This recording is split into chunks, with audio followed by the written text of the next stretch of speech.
to be in the sequel. This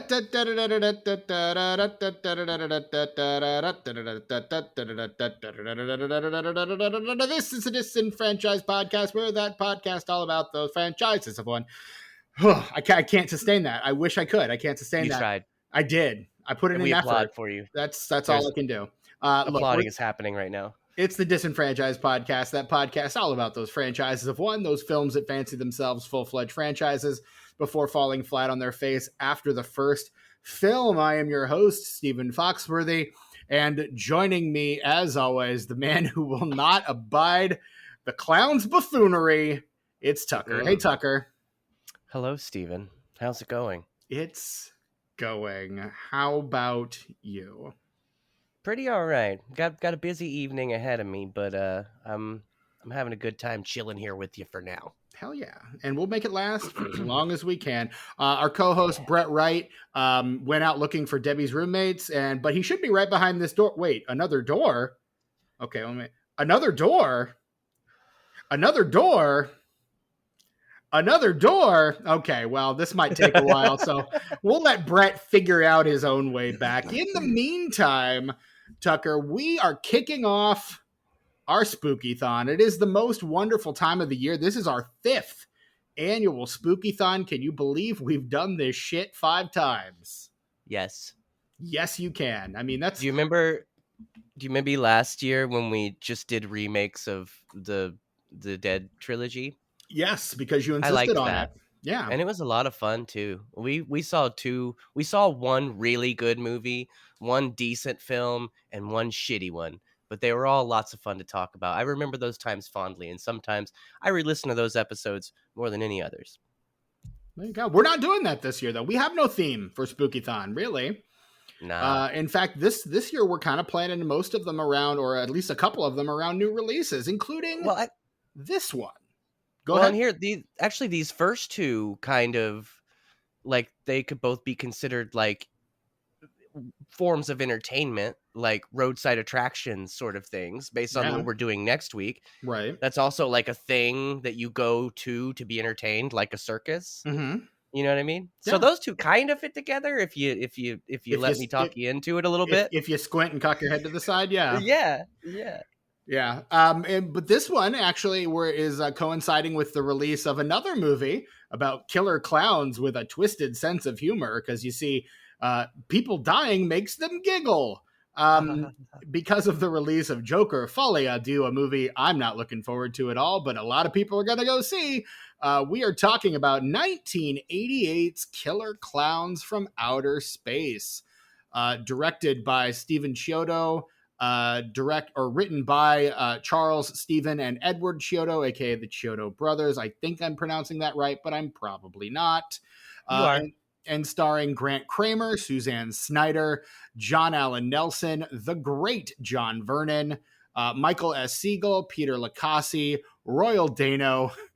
Is that Christopher Titus? Paul's dad? Paul's dad? I don't think I don't know that he's related to Paul, actually.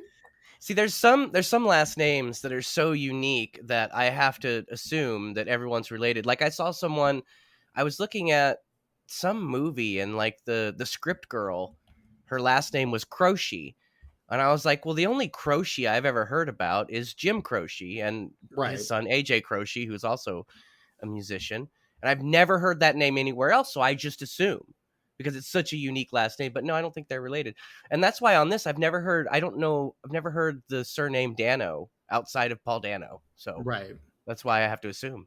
I didn't either. I looked it up and I didn't see anything. So my assumption is that, in fact, no. Could just be a coincidence, or could be like a distant relation, like a great uncle or something. But maybe. Royal Dano was he was an actor in westerns, a lot of classic westerns. That's what they did back then. You get done with your westerns, then you go to horror movies. Mm-hmm. You retire in horror movies. That's the old western actor's retirement home. Horror films. But that dude was in like The Outlaw Josie Wales and shit. And then he would go on to do, like, his horror movie output is kind of amazing, because he does House 2 and Ghoulies 2, and then Killer Klowns from Outer Space, Spaced Invaders, and he's in 2 episodes of Twin Peaks. Like Spaced Invaders. And his last film appearance is in 1993's George A. Romero film, The Dark Half. Wait, who are we talking about?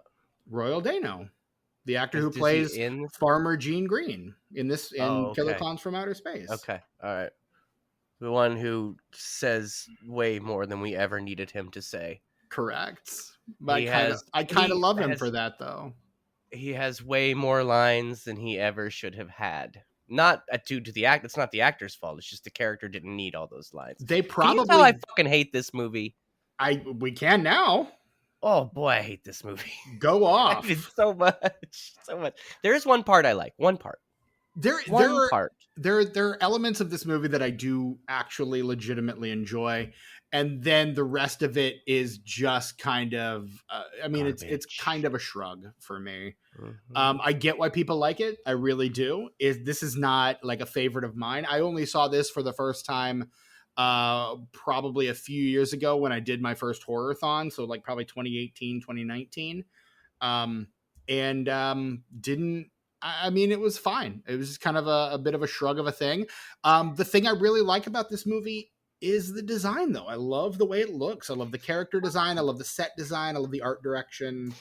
Here's the thing about all those things you just mentioned. They're good, but I hate them. It's like the clowns themselves, right? That obviously very talented people spent a long time making those, and they look fantastic, but they're also really ugly, and I don't like looking at them. And they're disgusting, and I have no desire to look at them. And that's fair. And that's like I can respect the craftsmanship that went into it and the artistry, honestly.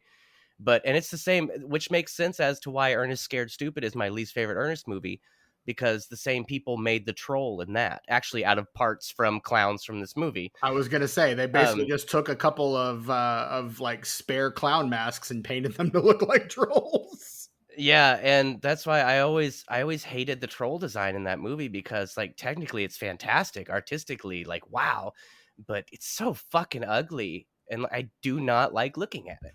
I mean, they've done a lot of this kind of. I mean, they got their start. The Chiodo brothers got their start as puppeteers, basically, and creature designers. They worked on The Sword and the Sorcerer in 1982, the Albert Pune film.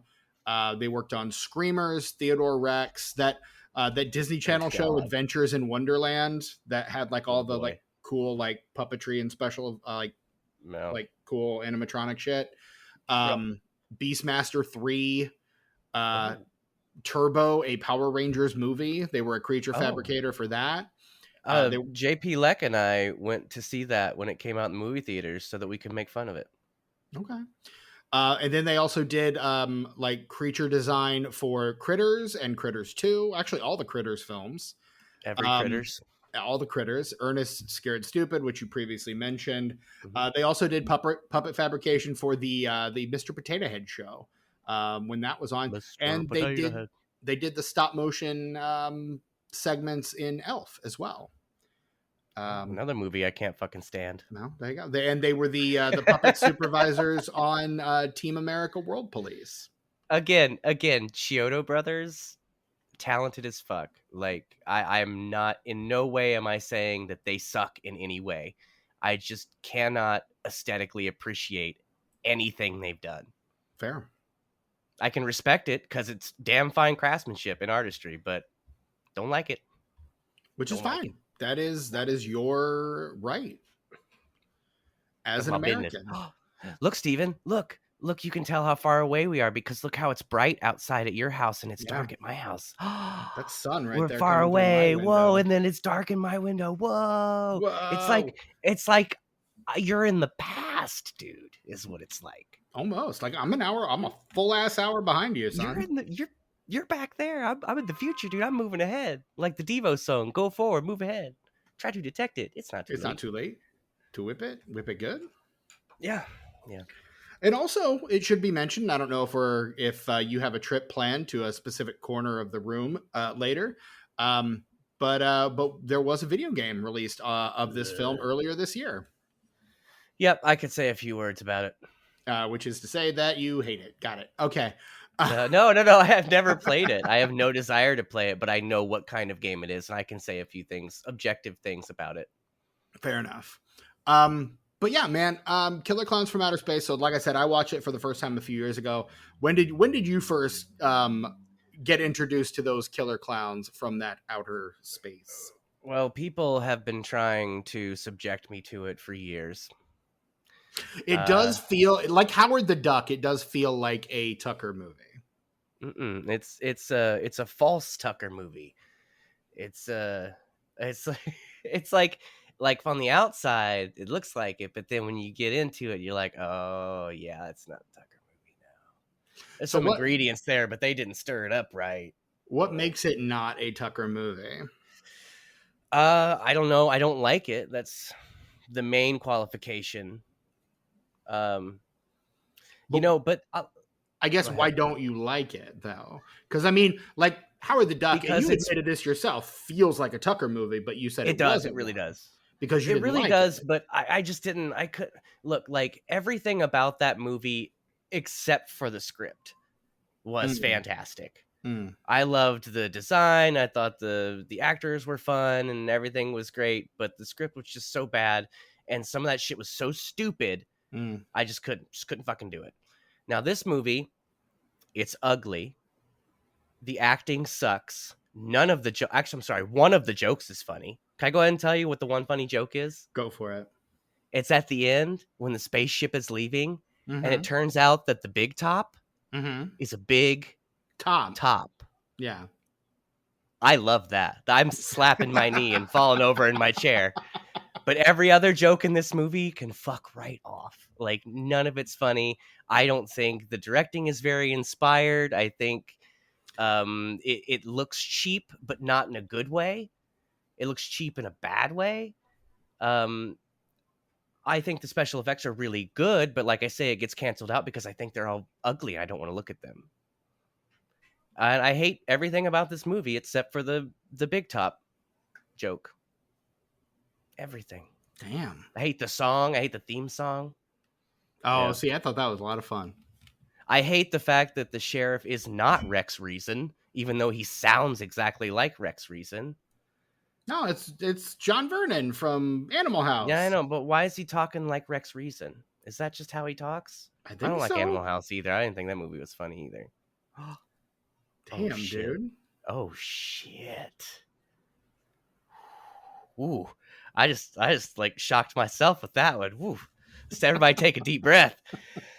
Whew. I mean, look, I will say Animal House, not a movie that has aged well at all.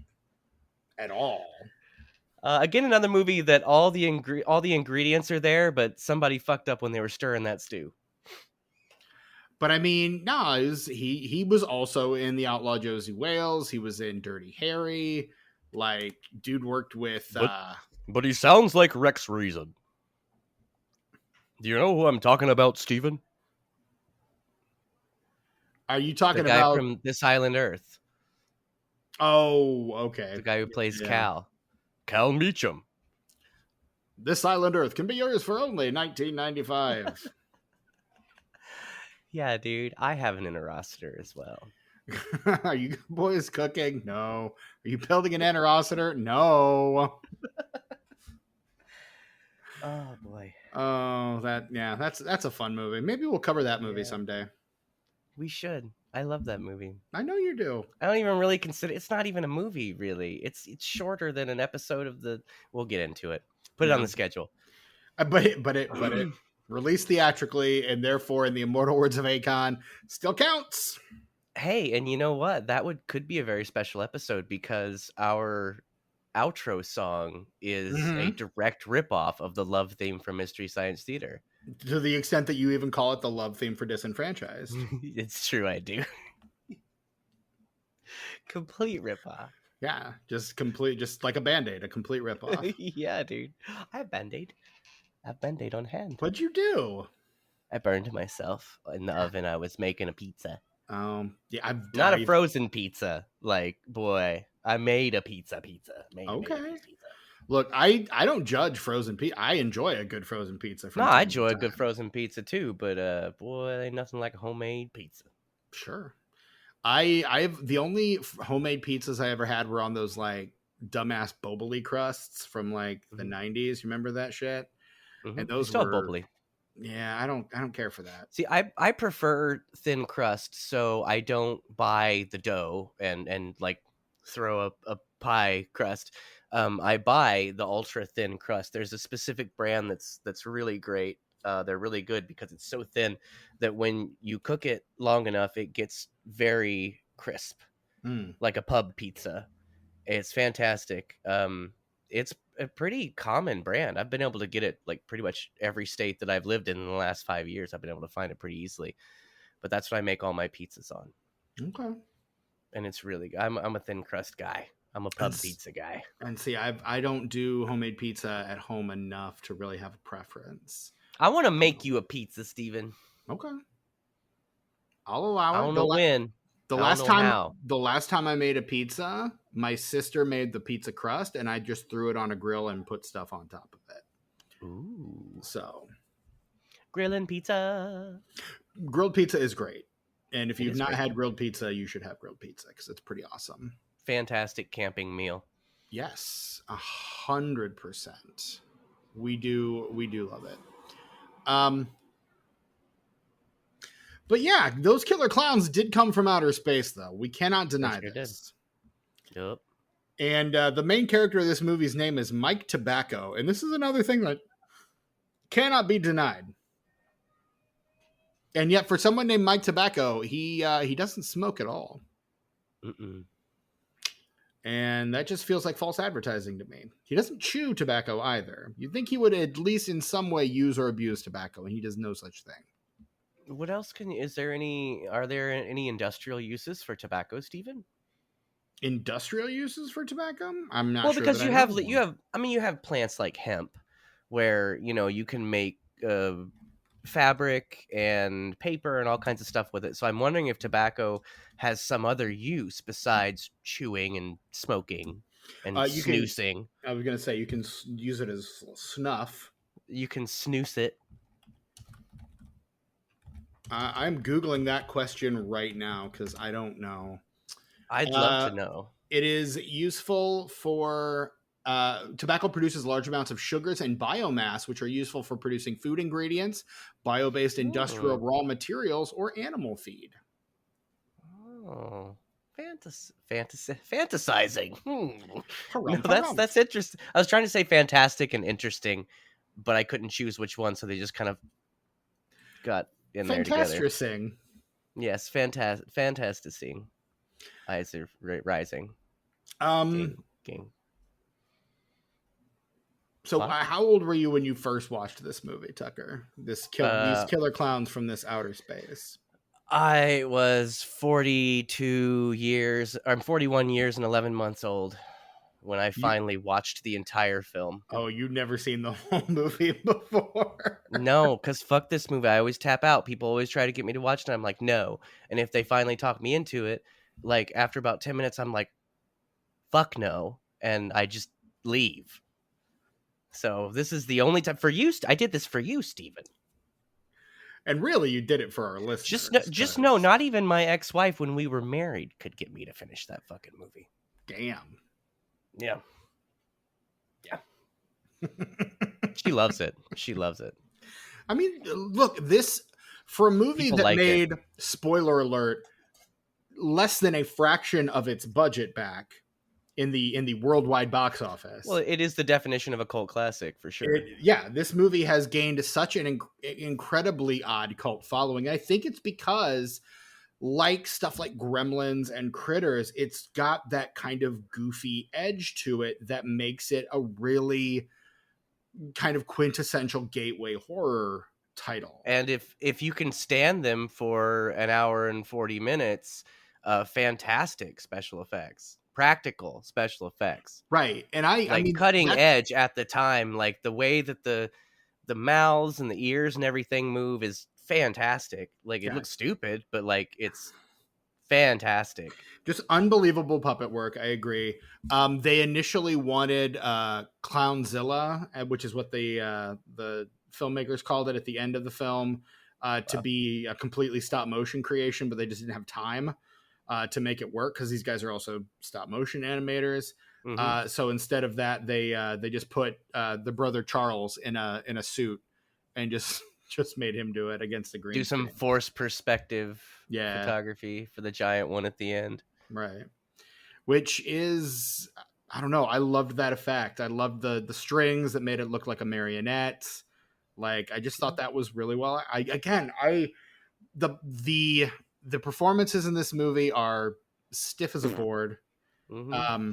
The And not in a good way. That's the other thing about this movie is that it's a bad movie, but it's a bad movie because it's trying to be a bad movie that's good. And that's what makes it bad. I'm sorry, Steven. Continue. You brought that right to the forefront of my mind. I had to spit it out.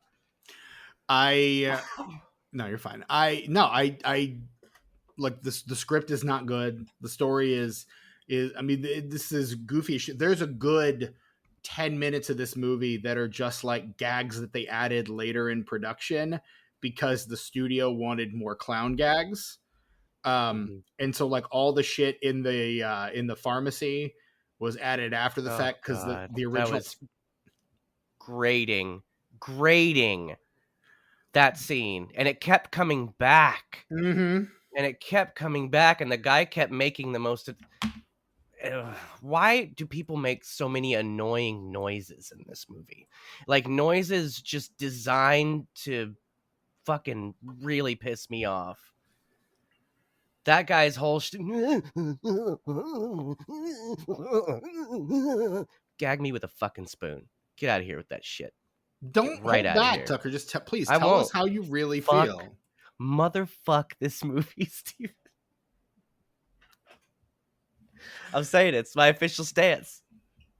And see, I don't know that I don't know that I would say it's that bad. I'm having there, like I said, I love the way it looks. There are moments where I'm actually having fun. Like it on the whole, it's not a good movie, but I love the way it looks. I really do. I know you said it looks ugly. I think that's intentional, but like all the shit of the clowns out like wreaking mayhem remind me of Gremlins, and I can't hate a movie that reminds me of Gremlins. I can't. I'm the exact opposite. If you remind me of a good movie in your shitty movie, I'm gonna hate your shitty movie even more. Sorry. Like, don't remind me of some shit that I could be having a good time watching while I'm suffering watching your film. Don't do it. It's not a good tactic. I mean, this movie comes out the same year as Beetlejuice. The Chiodo brothers, I'm pretty sure, have worked with Tim Burton as stop motion Probably. animators. I could see that. That'd actually be a great pairing. Please, if they haven't, get them together. No, they have. Please. They absolutely have. Like it's just kind of one of those like, oh no, they absolutely have worked together. Like this comes out the same year as Beetlejuice, so you have to figure on some level they are like inspired in some way by what Burton is doing on Beetlejuice to do kind of this goofy, crazy, wacky, horror adjacent kind of thing. With these weird slug aliens that happen to look like clowns. I appreciated see that's the weird thing about this movie. There's so many things that I can appreciate that I still hate. Like I said, the effects and the creature design, all things that are objectively fantastic, but I can't fucking stand them. And another thing, wait, what were we just talking about? I had a thing for that. What were you just saying? The stop motion animation? No. Tim Burton. I mean, no, I remember now. Okay. You got it? So, okay. Yes, sorry about that. I think I hit my pen too many times. So I appreciate like what they were going for with the set design, especially in the spaceship. It had very like almost German expressionist sort of vibe to it. And I thought that was particularly really once cool. You're on the spaceship, yeah. But also, it's ugly. That's the thing. Now I would maybe be able to appreciate this movie as much as you do, Steven, if if my brain would let me. Like, this is one of those things that I can't just be like, oh, I don't want to see this as ugly anymore, so I'm just going to accept that it's not ugly. I can't do that. My brain doesn't let me enjoy things that it doesn't like. Like, I'm not in control of that. It's like certain color palettes. That's why I don't watch a lot of like movies about medieval times and shit, because my brain, no matter how good the movie is, doesn't let me enjoy that color palette. Oh, I can't wait until we do our Arthurian Legend theme month. Oh, I can't fucking wait. But that's the same with this movie. Is even though I think it is at its core a bad movie, the good things about this movie I can't enjoy because something in my brain prefers the way this looks over the way that looks. Sure. Do you know what I mean? Yeah. So. I do want to point out that the Chiodo brothers worked with Tim Burton on his made-for-TV movie in 1983, Hansel and Gretel, for the Disney Channel. Oh, fantastic. Yeah. So, I mean, I don't think that is something that you can legally find anymore, anywhere. I'm sure you find it somewhere. I'm sure. Yeah. Like, again, I said legally. So I'm sure there are ways for you to find that. But yeah, they worked and did stop motion for that one. So, nice. Which I think is pretty rad. With that one had Vincent Price as the host of the. It only aired. Of course it did. Twice. Yeah, love that. I've seen stills from it. I'm pretty fucking sure I've seen stills from it. Like the witch has like a big like candy cane nose or something. Yeah, it's you know, that fucked up Tim Burton shit that you love. And they also worked as animators on his short film Vincent. Oh, did you know that's my favorite thing that Tim Burton has ever done? That is Vincent. That is such a Tucker take. Like, gosh, it's so good. Oh, it's perfect. Everything about like from start to finish, perfect. You've seen it, right? I don't know if if I have, it's been a while. It's on my DVD collector's edition of Nightmare Before Christmas. Now, that's not to discount the other things that I like that Tim Burton has done. Like, I still like Pee-wee and Beetlejuice and all that stuff, and Ed Wood specifically, my second favorite thing that Tim Burton has ever done, Ed Wood. But still, Vincent, there are a few things in the world more perfect than that film. For me, at least. There you go. But I mean, yeah, like these guys have kind of made names for themselves as animators, as special effects designers, as producers. Like they're kind of all over Hollywood. This is the only film. I'm sorry, it's on YouTube. The Hansel and Gretel. Tim Burton's Hansel and Gretel's on YouTube. Oh, right on. Send me the link and I'll put it in the show notes. I got you. I apologize, Steven. I know that was a bad time. I should have waited, but I just got so fucking excited. You were on a roll there, and I apologize for I was fucking saying that up. shit, but you know, you were like you were in the middle of some stuff that like made sense and everybody loved it. I was like trying to like talk about this movie. I know you're fighting tooth and nail to keep me from talking about this movie. I know that I like to talk about this movie. Like I said, there's a lot of cool stuff about this movie. It's just I fucking hate the cool stuff about this movie. Fair. I mean, I'm not saying you gotta like it. But I did want to say, like, this is the only film that Steven Chiodo, the director of this film, has like the only theatrically released feature that he has directed. He's directed a lot of shorts, and like a direct to video, some episodes of television, and a TV special. But like, this is the only film he's done. And I think that same also holds true for Charles and Edward, his brothers, as well. Like, they all kind of tend to work on the same things together. I don't see, Charles doesn't have a single directorial credit, and I'm looking to see if Edward has one as well. And no, he does not. So there you go. Like, this is the only film that they ever directed. And it's kind of one of those things that after they realized what a cult following it had, they've been trying to push a sequel uphill for like the last 12 years, basically. Yeah. Yep. I don't know that it's ever gonna happen. That's kind of why we're covering this. I think they were hoping that the video game would renew interest, but I think the video game's just going to it's not going to get less or more, really. I think the audience for that game is really horror fans, because Right. that's every horror IP that gets translated into a video game these days is the same game. Texas Chainsaw Massacre, Evil Dead, Halloween, all the characters that are on Dead by Daylight, Mm-hmm. and Killer Klowns are all the same game. It's you have a bad guy, and you have a killer, and you have a group of survivors. And so Mm-hmm. you have like 4 survivors. They have to work together to all get out and live. And then another person plays as the killer, and it's an online thing.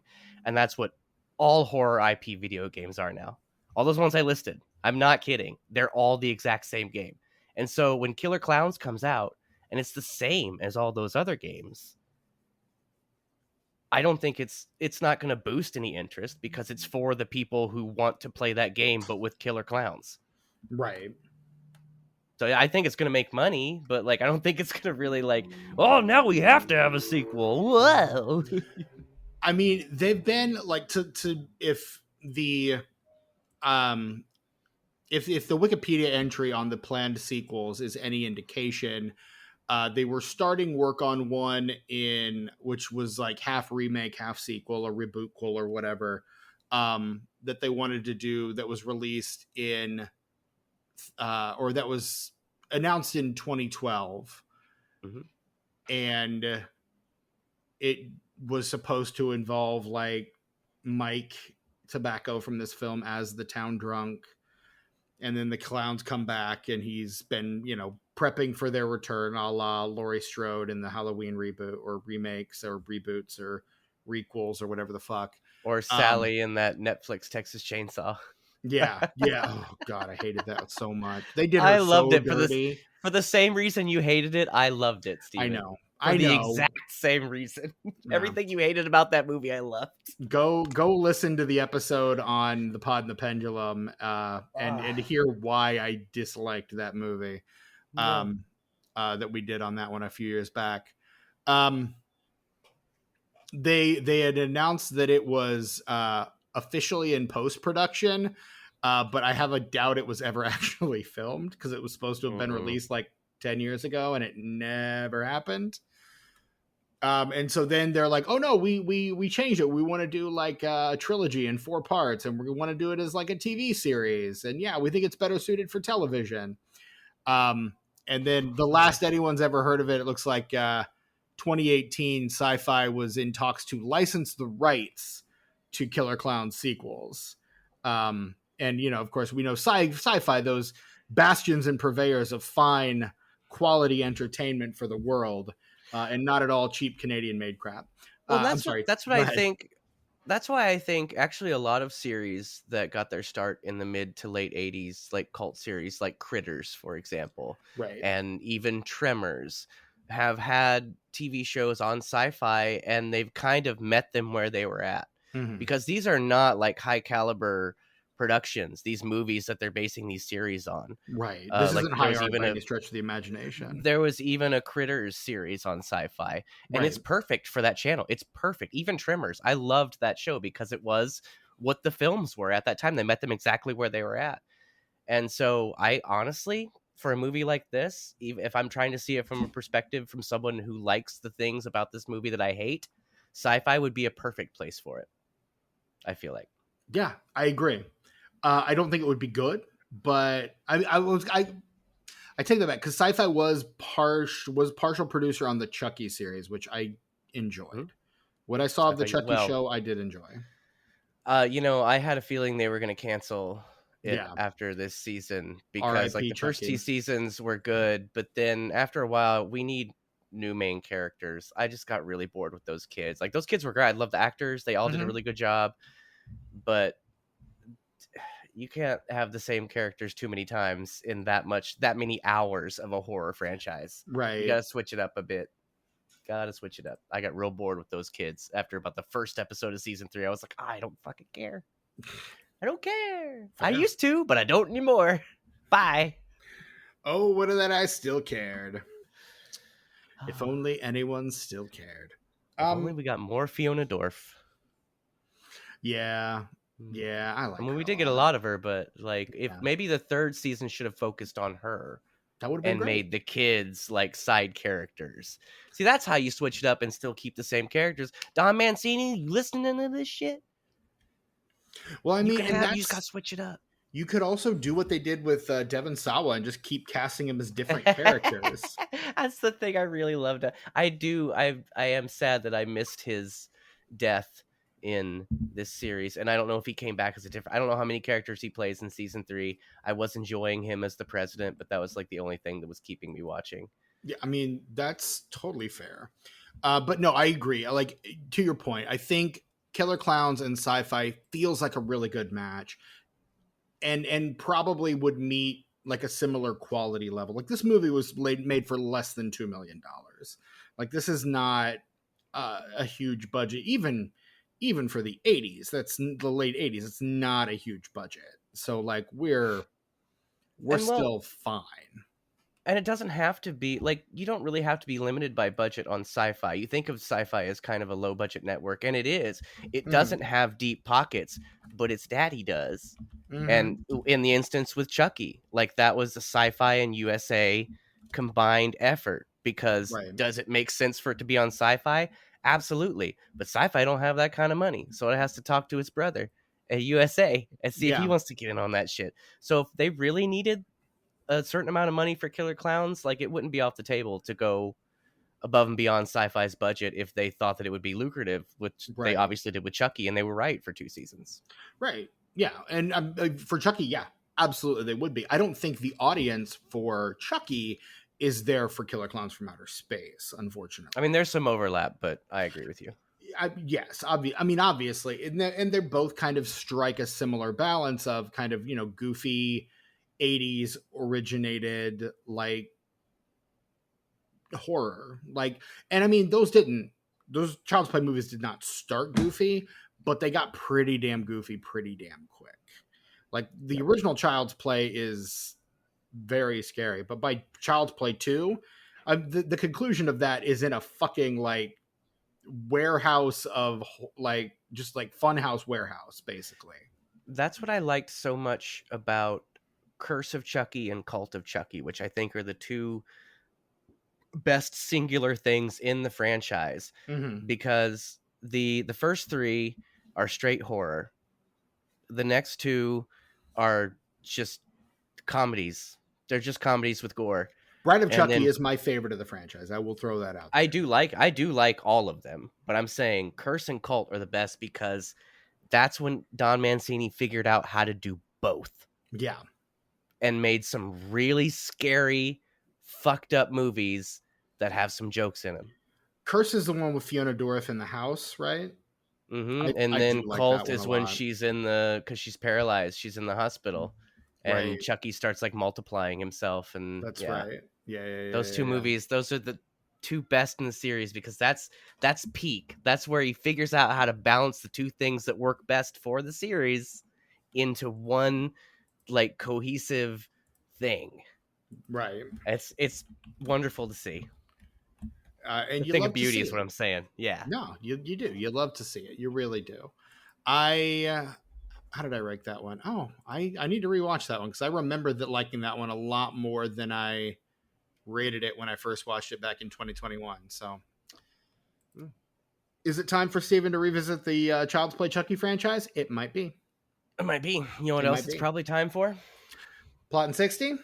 Straight up plot in 60 segundos. Let's do this thing. So the plot in 60 seconds, for those of you just joining us for our Killer Klowns from Outer Space episode, we apologize that Tucker has been so just... I'm a nice guy. Awful toward this movie. I'm the nicest person I know. Like, and fairness, genuinely nice, not like fake nice. Like, I'm actually nice. Like, I care about you. I love you, listener. I only want the best for you. That's real. And unfortunately, the best for you does not include this movie that you love. No. But this is the part of the show where we, at the behest of the Coin of Justice, which is a actual coin of actual justice, From Gibraltar. From Gibraltar. It has literally Lady Justice on the front and the Gibraltar crest on the back. It is £1 sterling, and who fucking cares? It literally fucking says £1 sterling, dude. That's so rad. No, I know. Bitch, look at that. I know. I know. But here we go. We will recount the plot of this film, Killer Klowns from Outer Space, 1988, directed by Steven Chiodo, in 60 seconds or less. I will flip the coin. Tucker, you call it in the air. Okay, tails. It is heads. Does that mean I have to do it? That means you have to do it. Okay, I'm putting 60 seconds on the official Disenfranchised podcast egg timer. And I'm going to hit start when I start speaking. So there's these kids and they're straight up making out at the makeout spot like you used to do back in the day. And it's weird that they all wanted to be up there together, though. Like, I feel like I'd want some privacy. Like, in all the movies that have that trope, I'm like, why would you motherfuckers want to all be up there together? Like, staring at each other from the back seats of each other's car, like locking eyes with the motherfucker while he's getting into it. Like, that just seems weird to me. But anyway, a comet comes down, and it's a spaceship full of clowns, and they suck, and they kill everybody 30 seconds. And like, the one cop guy who's the good cop guy, even though everybody in this fucking movie sucks. There's like no good characters. They all fucking suck. And this gal and her boyfriend, they go and the girlfriend gets caught by the clowns and they go and rescue her. And it turns out that the big top is a big motherfucking top. Only joke in the movie that's any good, and that's time. That was good, right? That was the plot, basically. Basically, you missed the fact that she takes the world's longest shower. Oh, yeah.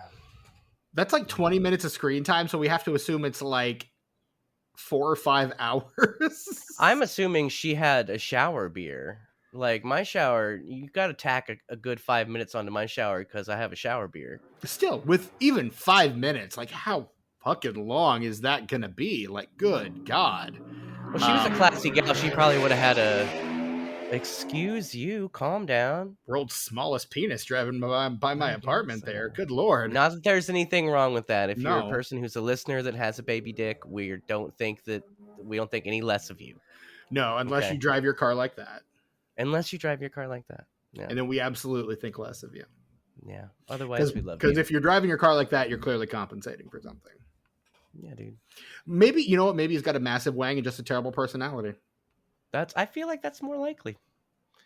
Or everybody I've met that has massive wangs have been like massive douchebags.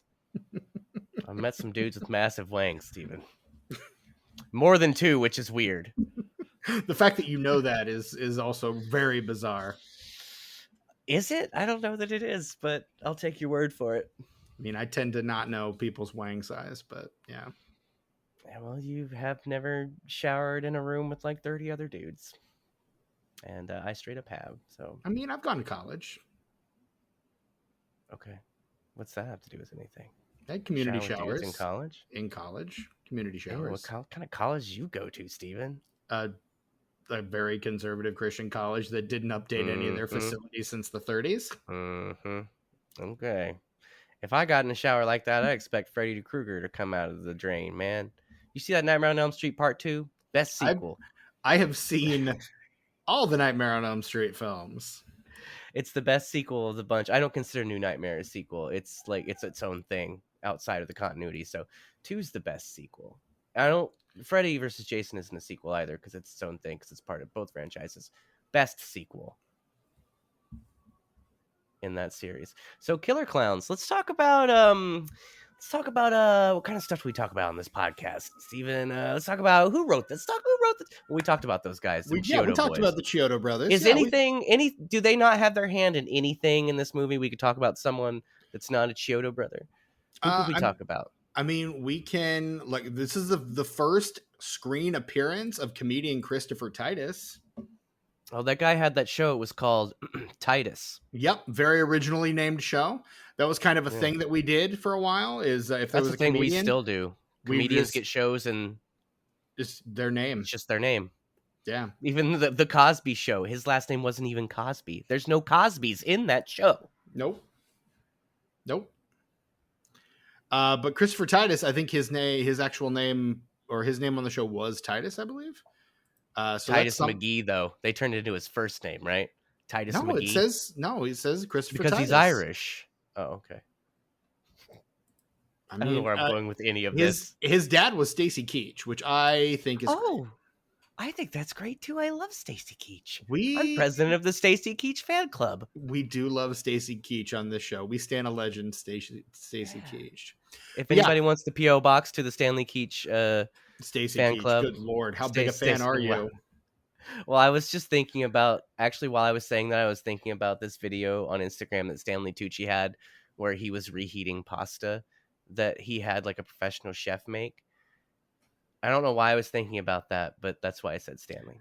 Stanley Tucci's online presence now is pretty much just him making pasta, and I love it. I love him because he's classy, so fucking classy, without being like, I don't feel like he's condescending to me. Right. You know what I mean? He's like, he would hang out with us. Right. But he's still that fucking fancy. Yeah. That's what I love about the Tooch. That's why I gotta love the Tooch. You love it. And he's married to Emily Blunt's sister. And so like there's videos of him and like John Krasinski, like just hanging out together. Yeah. Your boy Tooch with 2 blunts. Yeah. He's a bad dude. He's a bad mofo. He really is. But Christopher Titus is the guy. He was having leftover pasta for breakfast, Steven. Like, did you see that one?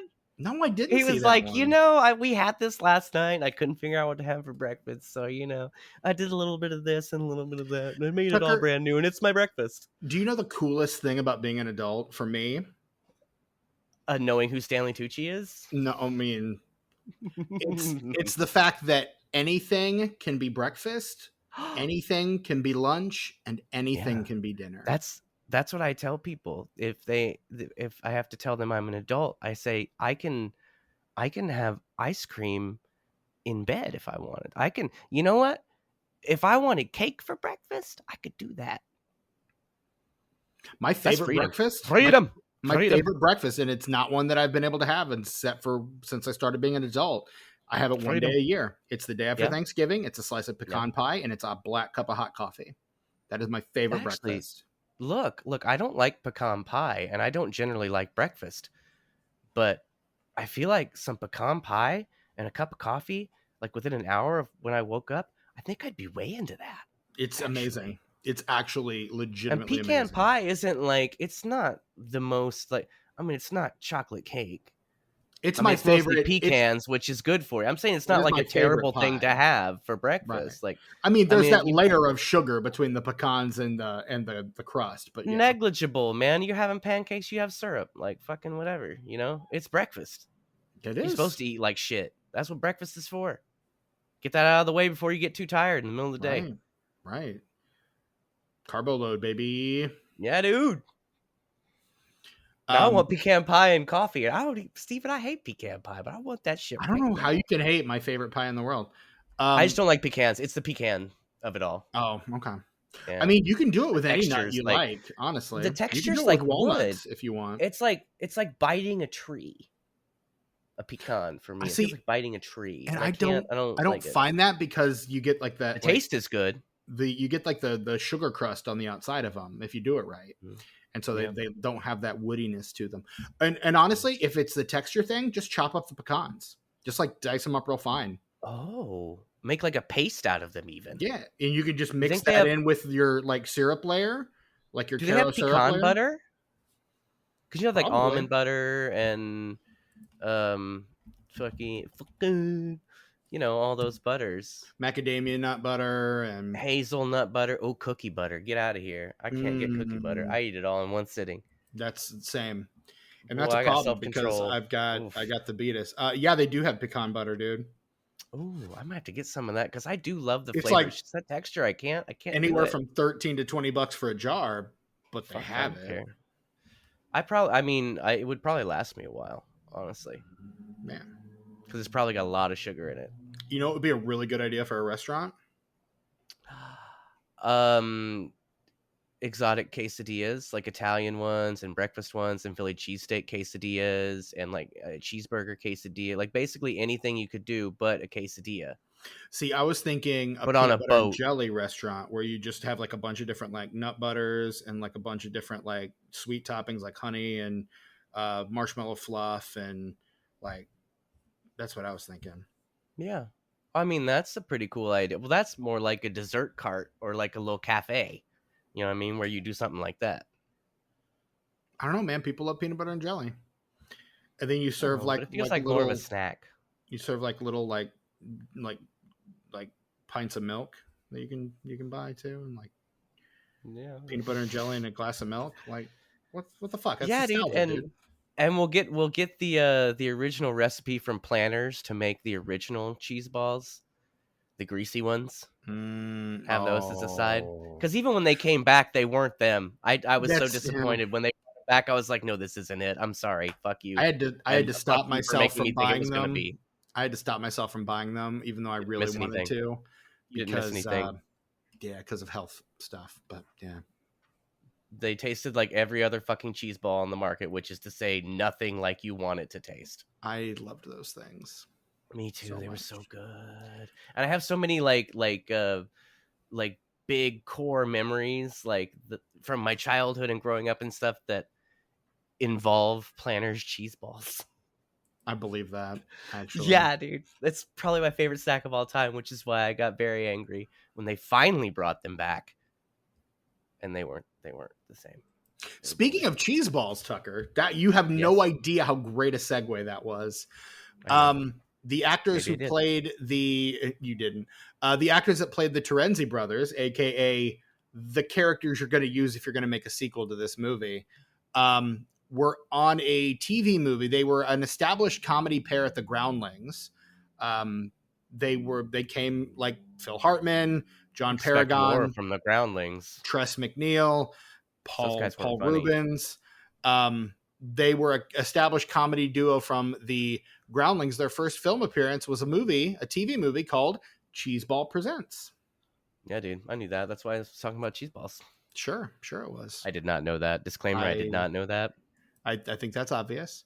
But yeah, they worked together in the Groundlings and were on this TV show. And this is, I think, after that, I think their next movie together. Yeah, they were in a TV show called Comedy Club, as billed as Lacassie and Siegel, and then appeared as the Terenzi brothers in this movie. I liked them. I wish they had been a little better scripted in this movie. Yeah, they obviously have good chemistry as actors, but nothing they did was funny. I like the idea of two guys getting an ice cream truck as a way to pick up girls. I think that's hilarious. I do like that. Yeah, and then the girls they pick up, they're like, "What do you think?" Like, no, fuck off. Yeah, what you think we're just gonna like just strip for you just because you give us ice cream? What kind of girls do you think we are? Fuck you. Too funny. I think it's absolutely hilarious. I think that's and that apparently is something that the real life Terenzi brothers, who were friends of the Scioto brothers, they actually did that. They actually got a ice cream truck to meet women. Now it kind of makes me a little concerned when you buy an ice cream truck to meet women, when you consider what the age range of female humans that normally are patrons of ice cream trucks. Right. No, I think that's why it's a funny. I think that's why it's a funny idea, because clearly they did not think it through. We're getting. You're saying it's the innocence. It's the Jay of Jay and Silent Bob or Ernest P. Worrell kind of effect, where they can do anything and it doesn't matter because they're stupid, but they're sweet and they're stupid, but sometimes they do shitty stuff because they're so stupid. Yeah, they're man children. I mean, they're very clearly man children. So I think that works. I think that applies here. I didn't remember this film very well, and I was hoping the ice cream would play like more of a role in the how they would defeat the clowns. I actually thought they were a much bigger part of this movie than they actually ended up being. Although I do, here's my take on the end of this movie. So initially, Sucks. the no, Okay, sorry. That's my take. we know you made that clear over and over again. You can't stop making that clear, Tucker. You can't It's the only help thing yourself but make that clear.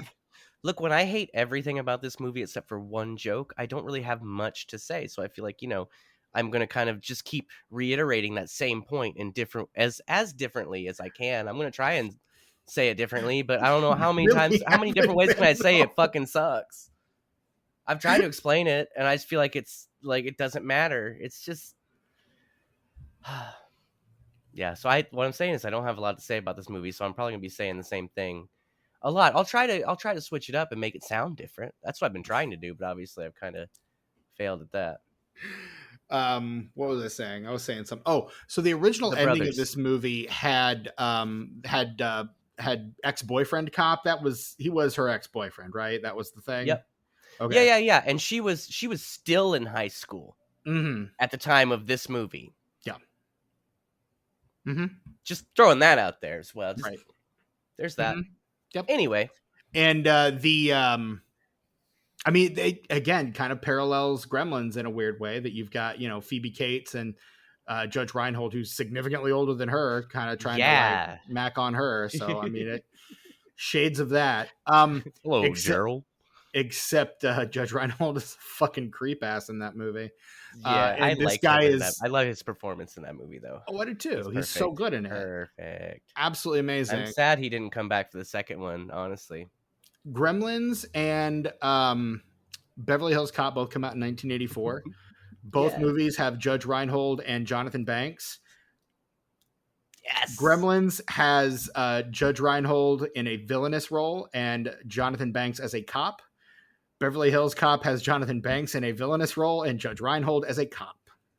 Yes. Swapping them around. A little puppy dog of a cop. That's what I always loved about his characters in the Beverly Hills. His character in the Beverly Hills Cop movies is all the like fucking a dumb guns. Dog. He did have all the guns. But he had all the fucking guns. Have you seen Axel F yet, Steven? No. You need to check it out. I think you'd appreciate it. There's a lot of callbacks, but they don't smack you in the face with them like a Ghostbusters movie. I appreciate that. I would want to rewatch the trilogy first before I got into that. And yes, I do mean trilogy. 3. I mean, I know I can. You can skip it. There's no reason. But yeah, you're a completionist. I understand. I am. It's my nature, and it's one of the most annoying things about me, and I understand that. I disagree. I mean, there's things about you that are way more annoying than that, Steven. I'm just kidding, Steven. I'm just kidding. Thanks. Look, like I said, I don't have a lot of things to say about this movie, so I'm on high alert for you setting me up for jokes, and you set me up for one right there, so I had to take it. I mean, that was right over the plate. I couldn't expect you not to swing at that. Anyway, ex-boyfriend cop was supposed to die on the spaceship, which would have made it really convenient for our main couple to get together at the end. But instead, and the thing I noticed, like, he shoots the balloon and her boyfriend's like there, like patting her back, and she's like hugging the cop. And I'm like, there's still something going on between those two. And like like current boyfriend, Mike Tobacco, is like kind of looking like the cuck here. And then at the end, like they're all hugging each other, and I'm like, "Fuck, they're a polycule. They're a throuple. Like, they're a throuple, and it works because of how close. Because those two guys spent the second half of the movie together until they got her back.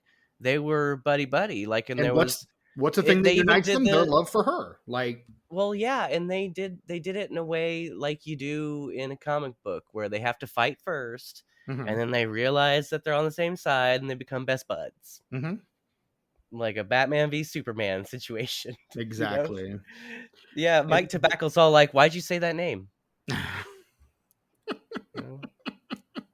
Because I dated her first, asshole. Yeah, right. Yeah, she was a freshman when I dated her. I was a cop still. Right. To be clear. I was fresh out of the academy. I'm an adult. Still a cop. Yeah. And have been for years.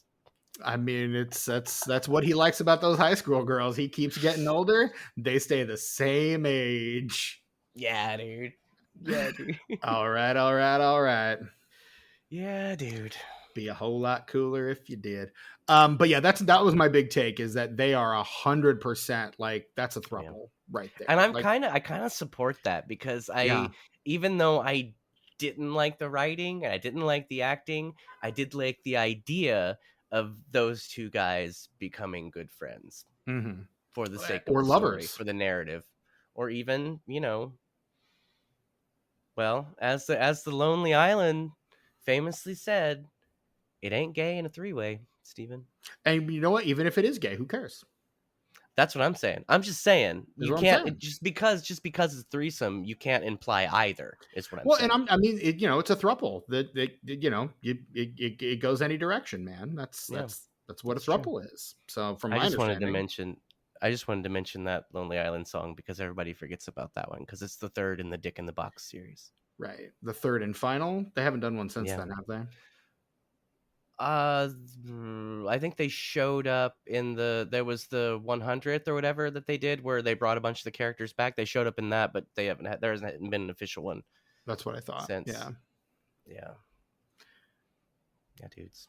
Mother Good Lover's a job. good one though too. I like that It one. is Susan Sarandon. Yeah. Yeah. Yeah. Who's the other gal? I can never think of her name. It's What's her nuts from the thing? Patricia Clarkson. Maybe.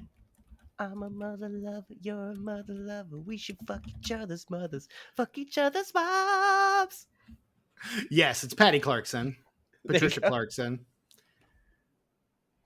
Yeah, dude, they're great in that. And then they're in the third one too. Yeah, briefly. right at the beginning, But they then come it's Lady walking out of. Gaga, and she's Right, great in that third one. she is. Yeah, Oh, she's great. Like, she's doing the thing. She's doing the Leslie Nielsen thing. It's yeah, funny because she's taking it fucking seriously. Like, right. I believe that she's about to eat both of those guys. I believe it. And that comedy is funny if it's real. Yeah, dude. Which is, I think, to hear them say it was the reason that they wanted to have Dave, which is the ex-boyfriend cop, die, is because they wanted a more realistic ending. And I'm like, first of all, fuck you, real. There's no part of this movie has been realistic. How dare you? Yeah. But the studios were like, no, we want an upbeat ending, make him live. And I love it for the throuple of it. Like, I do. I think that's very progressive for 1988. Mm-hmm. I like that they were all hugging and stuff, and it wasn't just like they hugged each other. They hugged.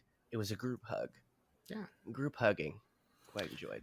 The security guard, the Chiodo brothers originally wanted Soupy Sales to play the security guard. That's a Dick Miller role. Come on, guys. I mean, yes, but they didn't get him either.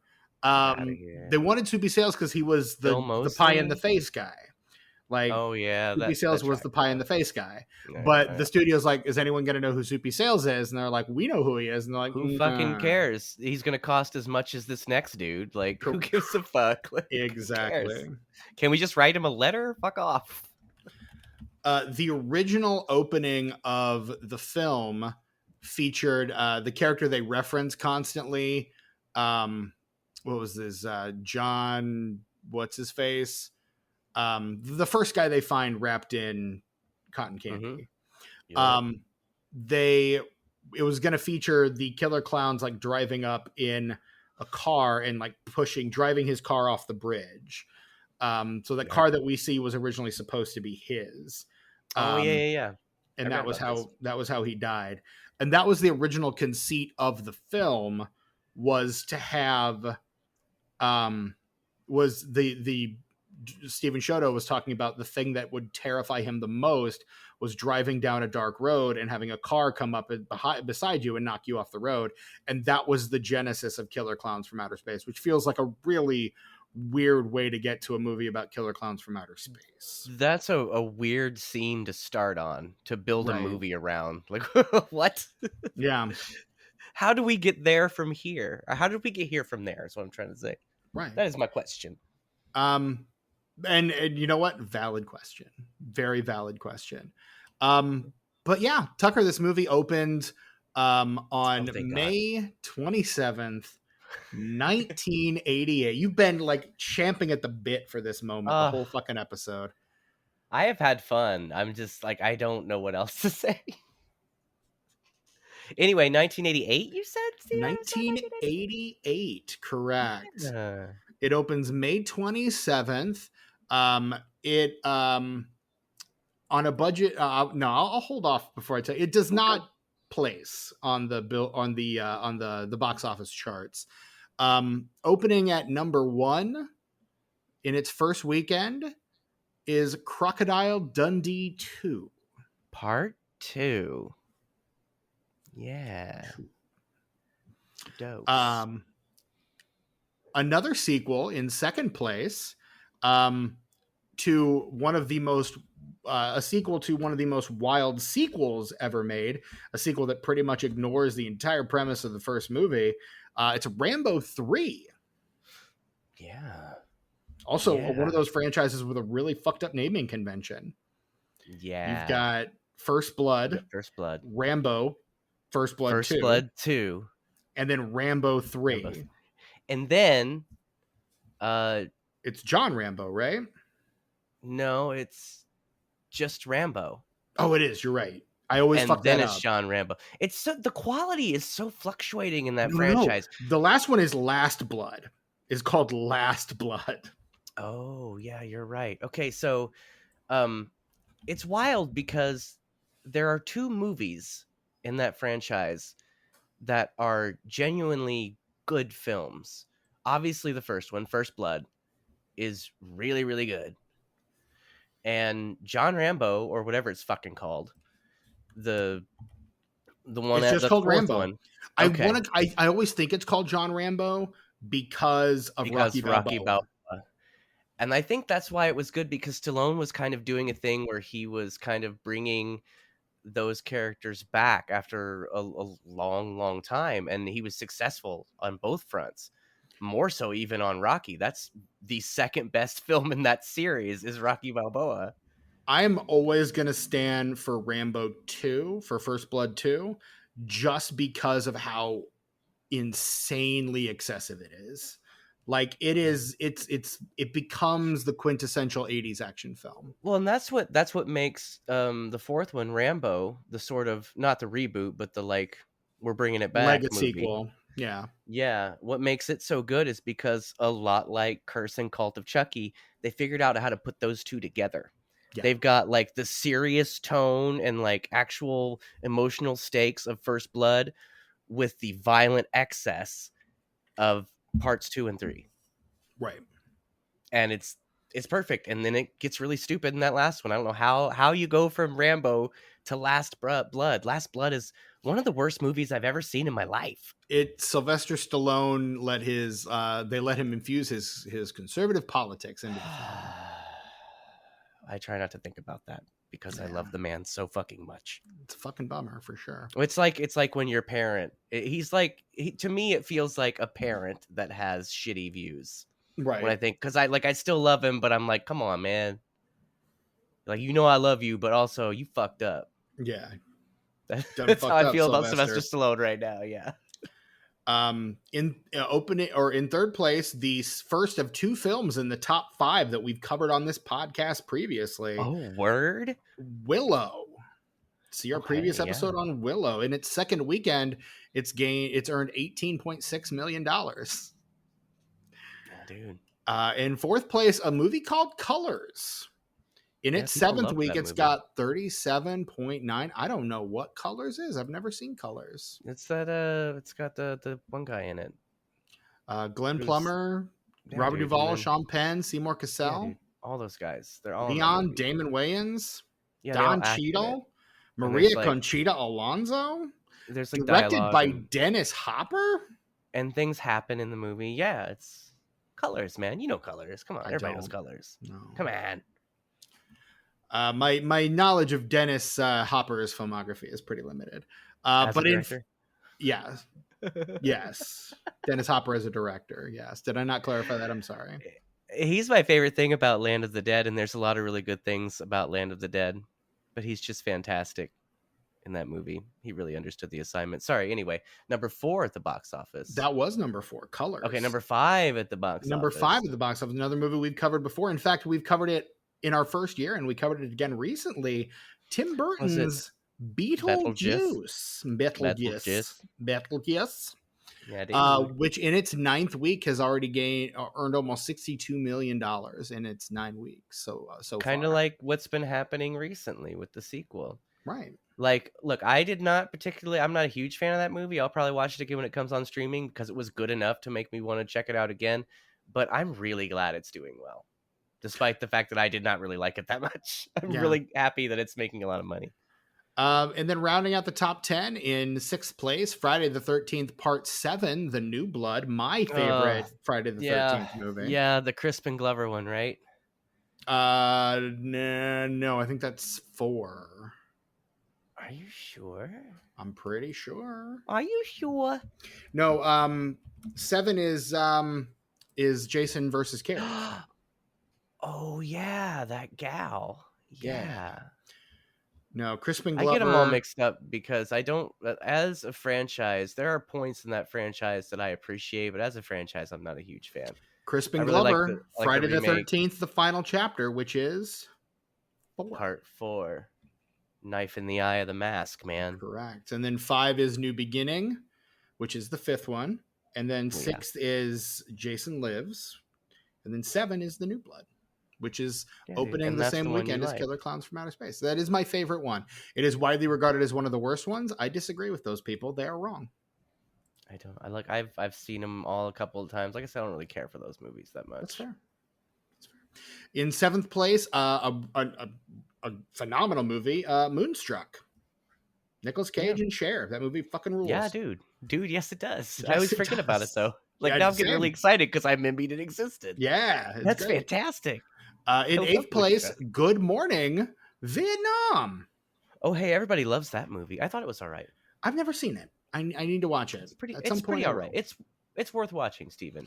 In 9th place, Biloxi Blues, holding steady at 9th place.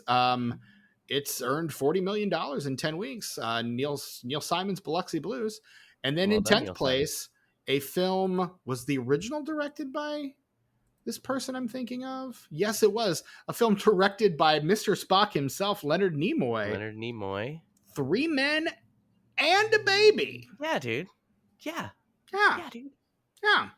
When I started getting into Star Trek when I was a teenager, and like I started learning who everybody was, I was like, wait, so the Spock is the guy who directed 3 Men and a Baby? Yeah. And this is like 14-year-old me figuring this all out. Right. Like, it was mind-blowing. Right. The tomatometer score is a 78% for Killer Klowns from Outer Space. The critics' consensus, Killer Klowns from Outer Space's title promises darkly goofy fun, and more often than not, the movie delivers. The Metascore is a 43%. That is a wildly disparate, based on 4 critical reviews, mixture average. And the Letterboxd score. Tucker, want to take a guess at the Letterboxd score on this one? This one's going to be the bane of your existence, I'm sure. I'll bet it's going to be between 2.9 and 3.4. It is 3.3. Fair. No, not fair, but like for Letterboxd, fair. Excuse you, kitten. No, cats are doing cat things. Meow. So I don't feel like I need to ask, Tucker, but how do you rate Killer? Whoa. There he goes again. He's back. You sound like a machine gun. Out of 5 stars, Tucker, how do you rate 1988's Killer Klowns from Outer Space? Well, actually, Steven, this discussion has actually brought my rating up. Because initially it was 0 stars until the big top joke, and then it got a half a star. And then discussing the whole thruple thing with you has earned it another half star, so 1 star. Okay. I did not hate it as much as you did. I gave it 2.5. I feel like that's a pretty average consensus. That's the most people would probably give it about, even if they like it a lot, like objectively, that's probably what they'd give it. I feel like. Yeah. So yeah, that is our rating of 1988's Killer Klowns from Outer Space. And that is the first episode of our 5th annual Spooky-thon. We are excited to be doing another Spooky-thon for you. We've got some fun stuff planned for this month, and we hope you dig it. The first ever Spooky-thon straight up, actually, is coming up this month. Pretty excited about that. Get hype. Pretty excited about the film, too. Yeah, you are. It took you one clue. A long time to decide that one. I will give you one clue. It's Peter Weller related. I'll give you another clue. That man. It's. Damn it, Steven. No, I have to go beef it. You son of a bitch. I just think that's such a funny joke, and I love that we're doing that now. Oh, man. I would love for you to go back and edit that Hold on. episode. Like an hour 14. Golly. Jeez Louise. Yeah. Fun as hell, dude. I love it. Anyway, we have been the Disenfranchised Podcast. You can find us on a couple forms of social media these days. And while you're there, why don't you on the internet, why don't you find us on your podcatcher of choice? Leave us a 5-star rating, and while you're doing that, leave us a review as well. We always love to see it when that happens. And when you do that, hey, we'll do you a solid, and we'll read what you write on the actual podcast. So there you go. While you're on the internet, if you don't want to do that, which why shouldn't you? It's free. If you want to throw money our way, like Tucker, before he was a regular host on the show, he was begging to give us money, literally begging to give us money. That is a thing you did. I'm still a $5 patron. You are. I'm essentially giving myself $5 every month. You are. I can't even afford to do that right now. That's where I'm at. Because I was for a while too. That. Yeah, dude. But at the $5 level, you've got access to just so much content. So much content that we give you behind that paywall, extra shows and commentaries. So much stuff. And you know what? I'd like to call out and thank the people who have forgotten that they're patrons of us, that we still get money from every month, which is all but about 2 of you. So thank you for forgetting that you're paying us $5 every month. Keep forgetting that more than you know. Keep forgetting. It's like, I mean, it's the Superman 3 scam, you know, it's just like pennies on the dollar. Mm-hmm. It's not, we're not taking a lot. You don't have to remember, you don't have to listen to the podcast. Just forget that you're paying us. And we appreciate that. Yeah, we do. And we always will. So thank you. Always. Thank you. If you don't want to give us money, then you can join for free and still be a part of the official conversation of the Disenfranchised Podcast. We release this episode, our main feed episodes, to that feed, a free feed every week. And if you are a free patron, you will get those every week and get to comment and generally have conversations with Tucker. I sometimes come along after the fact if I've got something to add, but usually it's Tucker. Join us there. Absolutely. We've got tons of people joined at that level who could also be part of that conversation as well. Past guests of the show. Fun times had by all. I am your host, Stephen Foxworthy. You can find me on, what is it? I don't know. I'm on Instagram. I'm not. I don't know. I don't know. Use your knowledge and find me. I'm out there somewhere. At Chewy Walrus, that's my handle. You can also, I don't know. You can buy my book. Check in, check out. That I wrote. Wish I could recommend it. I could fucking recommend it. I wish it so much, Steven. One day you will. One day you're going to recommend it so hard. I wish I could recommend it. I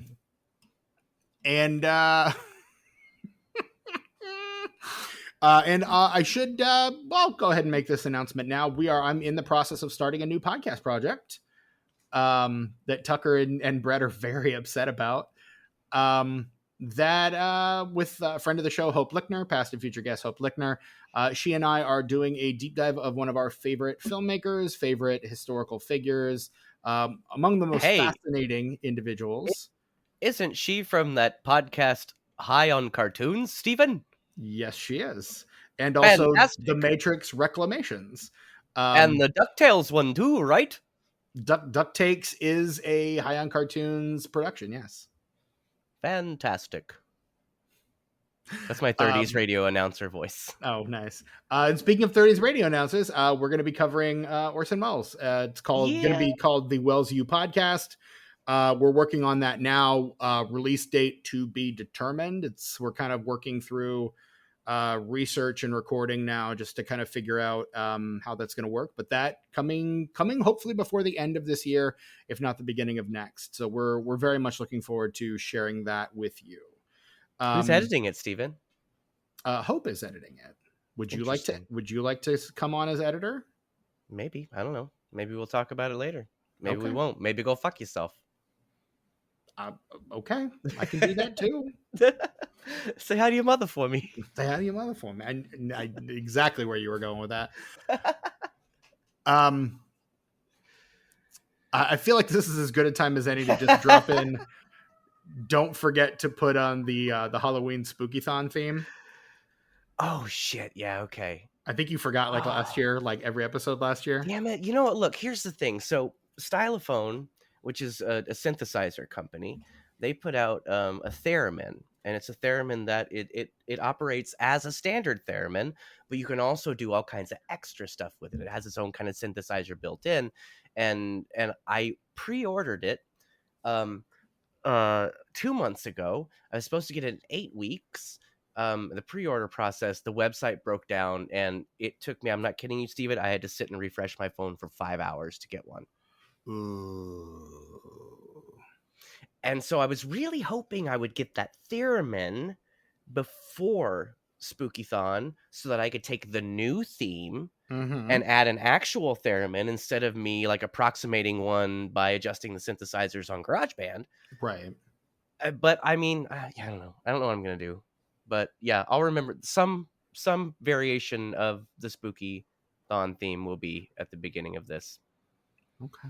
Fuck, what am I going to do? Damn. I guess I'll just put up the old one. You always figure it out, Tucker, and you always do such a great job figuring it out. Yeah. I can't wait to add the jingle bells for the Christmas ones. Yeah. Yeah. Brett, he's not here. Another door.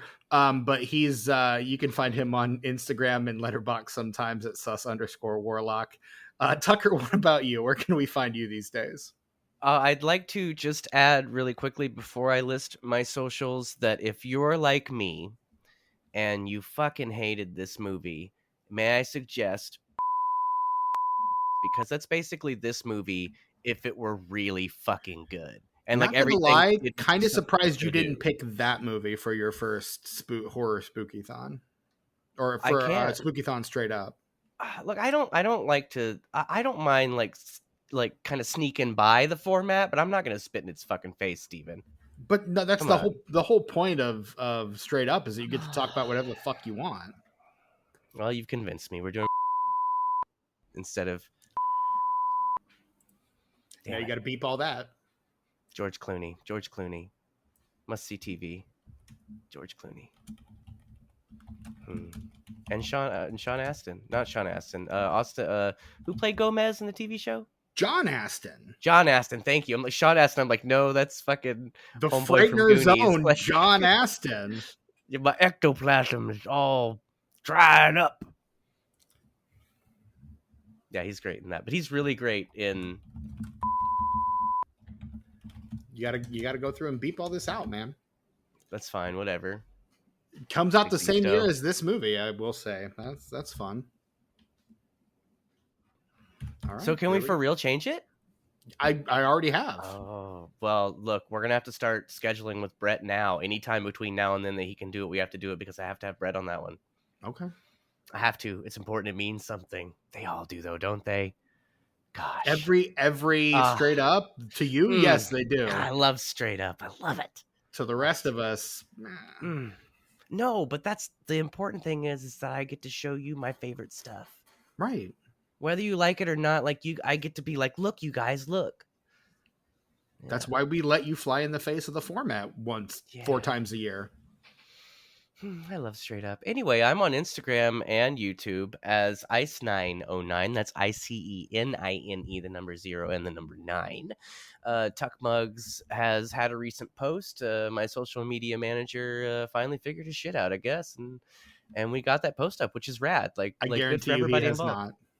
Okay, well, temporarily for a moment, he had his shit together, so we got that post. I'm still so I had to get off the line pretty quickly after the last recording with Kat, and so I wasn't able to talk to her about her guest mug that she committed to in a very legal and binding way. So I'm gonna need your help. Need your help, Steven, getting a hold of her. See if we can get that guest mug from her, because I'd Okay. really like that to be the next one. I now have a more convenient means of getting in touch with her, so that Fantastic. is helpful. I fucking love that, Steven. That's great. Yeah, so Tuck Mugs, Tuck_mugs. We just had a guest mug from Jimmy featuring the mug that was featured in his most recent music video. Which is pretty rad. Jimmy also sent me last night, I think it was, night before last. No, it was last night. He sent me. No, it was Friday night. Sorry, it was 2 nights ago. He always sends me when he finishes the song. He sends it to me first, because we're brothers. And this record, man, it's sounding really good. I can't wait till it comes out. I think he's shooting for January for the release, so we'll have to have him on. Right on. When that drops, for sure. January is pretty full, but we got a couple spots in February open. Well, we'll see when the album drops. We'll see. And we've got another straight up in. When's the next May? straight up? It's May, right? Yes, it is May. Straight up number 7, 007, which is where you're going to cover your favorite James Bond movie. That'd be a real good trick. Well, I don't like any of those motherfuckers. Not even Casino Royale? No, fuck them all. I mean, the original Casino Royale with Woody Allen? Shit. Nope. Okay. Peter Sellers? Especially not anything Woody Allen related. So, David Niven. You're David Niven. So anyway, Tuck Mugs, Tuck_mugs. It's a really great place on Instagrams for mugs and stuff. And actually, I was watching the Amoeba YouTube show that they have where the famous musicians come in and they get a bunch of stuff and they talk about like what they have in what's in my bag. It's called What's in My Bag. And Common, famous Chicago rapper Common, and actor, was on there with Pete Rock, producer extraordinaire Pete Rock. And they were showing off the stuff they got from Amoeba, and he got a Prince mug, and he said that he collects mugs. So I'm hoping that my people can get in touch with Common's people and get Common to do a guest mug. I'm not promising a Common guest mug. I can't promise that, but just know I'm working on it. It could happen. Stranger Things is an okay show. Stranger Things. It fluctuates in quality. It does. Wildly, in point of fact.